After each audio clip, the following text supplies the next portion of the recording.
تو اس کے دربار میں کھڑے ہونے کے لیے تھوڑا سا تو زیبائش اور زینت ہونی چاہیے، اور نہ صرف ہونی چاہیے بلکہ قرآن حکم دے رہا ہے۔ یہ مسئلہ تھوڑا چھوٹا موٹا نہیں ہے، مکروہ نہ مکروہ، جائز ناجائز کا مسئلہ نہیں ہے، بلکہ قرآن نے کہا یا ایھا الذین آمنوا خذوا زینتکم عند کل مسجد، اے ایمان والوں جب تم مسجد کی طرف جاؤ، مسجد میں جاؤ نماز پڑھنے کے لیے، تو اپنی زینت اختیار کرو، سجو سورو، سولہ سنگار کرو، خاص طور پر جمعہ کے دن میں نے بہت سے لوگوں کو دیکھا ہے، بھلے کیا کہتے ہیں ہفتے کے 6 دن جو ہیں اچھا کپڑا پہن لیں گے، جمعہ کے دن گھر رہیں گے تو لنگی اور کرتا میں آ جائیں گے، یا لنگی اور شرٹ میں آ جائیں گے، لنگی اور ٹی شرٹ میں آ جائیں گے۔ ان کا عمل انتہائی مکروہ ہے، ان کا یہ عمل انتہائی مکروہ ہے، انتہائی ناپسندیدہ ہے، جس سے نماز کا مذاق ہونے کا بھی شبہ ہے، نماز کا مذاق اڑانے کا۔ حالانکہ اللہ تعالیٰ کہہ رہے ہیں خذوا زینتکم عند کل مسجد، بلکہ لوگوں نے لکھا ہے علماء کہ جس طریقے سے ایک دلہن سنورتی ہے اپنے نکاح کے دن، اس طریقے سے جمعہ کے دن سنور کر کے آنا چاہیے، تیل لگا کر کے، خوشبو لگا کر کے، منہ ایک دم اچھے سے صاف دھو کر کے، کپڑا اچھا سے اچھا پہن کر کے، جو جتنا کپڑا الماری میں رکھا ہوا ہے سب سے اچھا جو کپڑا ہو وہ جمعہ کے دن پہنو، نہیں لیکن اس کو بچا کے رکھیں شادی میں پہننے کے لیے، اس کو بچا کے رکھیں شادی میں پہننے کے لیے، مسجد میں جمعہ میں پہننے کے لیے نہیں۔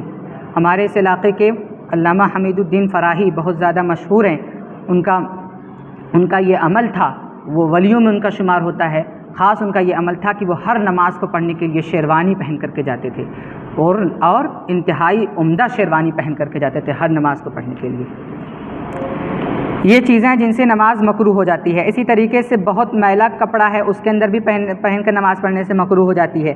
اسی طریقے سے وہ صورتیں جس کے اندر نماز میں دھیان نہیں لگ سکتا اس کے اندر بھی نماز پڑھنا مکروہ، جیسے پیشاب لگی ہو تیز کی، باتھ روم جانا ہو لگا ہو تو اس صورت میں بھی نماز پڑھنا مکروہ ہے۔ اسی طریقے سے بھوک لگی ہو بہت تیز، اس صورت میں بھی نماز پڑھنا مکروہ ہے۔ یہ چیزیں ہیں جن سے نماز مکروہ ہے۔ اب وہ چیزیں جن کے سے نماز توڑی جا سکتی ہے، جن چیز کی وجہ سے نماز کو توڑ دیا جا سکتا ہے، یہاں تو نماز ٹوٹ جائے گی، لیکن کچھ صورتیں ایسی ہیں جس میں نماز توڑنا جائز ہے، اور کچھ صورتیں ایسی ہیں جس میں نماز توڑ دینا واجب اور فرض ہے۔ سب سے پہلے جس سے توڑ دینا جائز ہے، سامنے سانپ آ گیا ہے نماز کے اندر تو سانپ کے ڈر سے نماز کو توڑ دینا درست ہے۔ اور اپنے مال کا نقصان ہے، ڈھیر ساری مرغیاں پالی ہیں اور نماز پڑھ رہا ہے، بلی آ گئی، اب جائے گی پوری بلی سارا دربے میں گھس کر کے بلی ساری مرغیوں کو توڑ ڈالے گی، کبوتر کو توڑ ڈالے گی، تو ایسے صورت میں بھی نماز کو توڑ دینا درست ہے، چونکہ اس میں اپنے مال کا نقصان ہے۔ اسی طریقے سے نماز میں اچانک سے پیشاب لگ گئی تیز کی، تو اس صورت میں بھی نماز کو توڑ کر کے پیشاب کے لیے جانا درست ہے۔ یہ چیزیں درست ہیں والی ہیں۔ اور کون سی چیزیں ہیں جس میں نماز کا توڑ دینا فرض ہے؟ جیسے کسی کی جان کو بچانے کے لیے نماز کا توڑ دینا فرض ہے، اگر نماز کو توڑ کر کے اس کو نہیں بچایا اور اس کی جان چلی گئی تو وہ شخص گنہگار ہوگا۔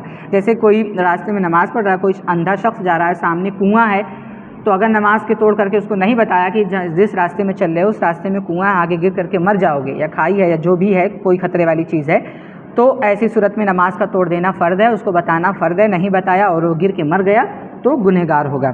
اسی طریقے سے کسی بچے وغیرہ کے کپڑے میں آگ لگ گئی، یا کسی بچے وغیرہ کو کتا کاٹنے لگا، نماز توڑ کر کے بچانا اس صورتوں میں جائز نہیں بلکہ واجب اور ضروری ہے، توڑ کر کے بچانا واجب اور ضروری ہے۔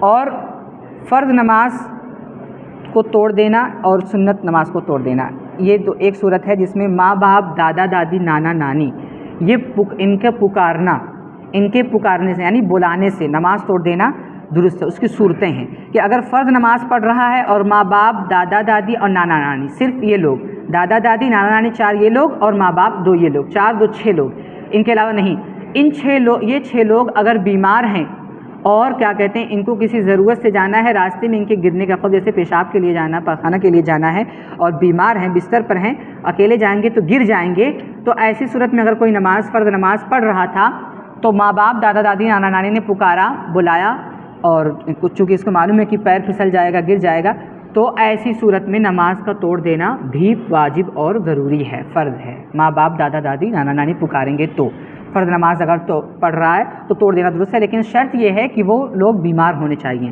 اگر گر گئے ہیں، گرنے کے بعد بلا رہے ہیں تب بھی واجب ہے، یا اگر ڈر ہے کہ گئے ہیں پیشاب کرنے کے لیے کہیں پیر پھسل جائے گا، گر جائیں گے، تو بھی توڑ دینا واجب اور ضروری ہے۔ البتہ کیا کہتے ہیں، بیمار نہیں ہیں یا نفل اور سنت نماز پڑھ رہی ہیں تو ایسی صورت میں نماز توڑ دینا درست ہے۔ کسی ایسی ضرورت کے لیے اگر ان کو معلوم ہے کہ لڑکا جو ہے نماز پڑھ رہا ہے، اس صورت میں پکار رہے ہیں، تو کیا کہتے ہیں، نماز توڑ دینا درست ہے۔